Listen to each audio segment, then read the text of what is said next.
There was a boy who could not tell a lie. That's what everyone in town thought of him. In fact, that's what he thought of himself, too.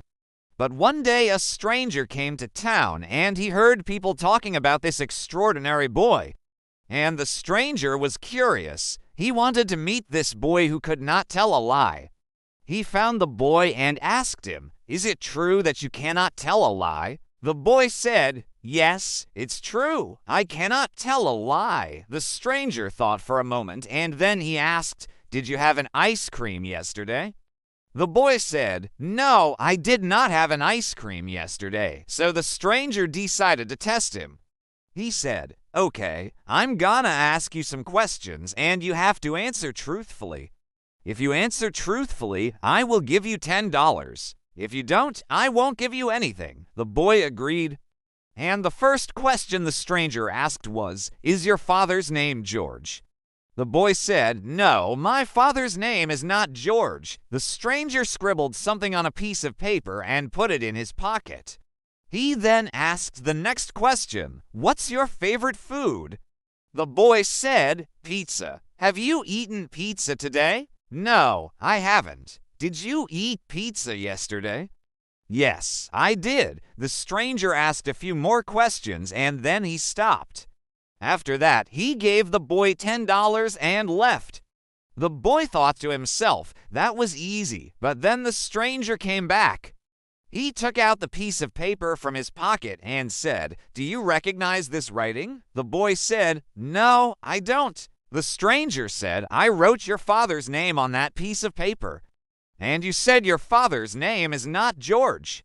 So doesn't that mean that this is a lie?" The boy was stunned. He had never thought of it like that before. In fact, he had never been asked to think about what he was saying. All his life, whenever he would say something, he would just focus on getting the words out. He never focused on the meaning of those words. He didn't know what it meant to reflect on what he was saying. He didn't know that there was something called thinking. At least that's what it felt like. Now, ever since the stranger had pointed this out to him, the boy started thinking a lot about what he was saying. And it made him very upset because now when he looked back at all the things he had said in his life, he realized that most of them were lies. Why? Because he had not thought about the meaning of those words. One day he went up to the stranger and said, "I want to be honest." "How do I become honest?" The stranger smiled and said, "You already are honest. You were born honest. You just forgot how to be honest. I didn't teach you how to become honest. I just reminded you." Then the boy realized that he had always been honest. He was just so used to saying things without thinking about them that they had become lies. He thought to himself, "I wasted so much time lying when I could have been honest." Then he asked the stranger, "Can I still be honest?" The stranger said, You are, and you will always be honest. You just have to remember to think before you speak." The boy said, "Thank you," and he started thinking before he spoke. And that's how he learned how to be honest. Now, whenever we speak, we should think about what we're saying because words are very powerful. Words can make people feel good or bad. Words can inspire people or destroy them. We have no idea what kind of an impact our words have on others.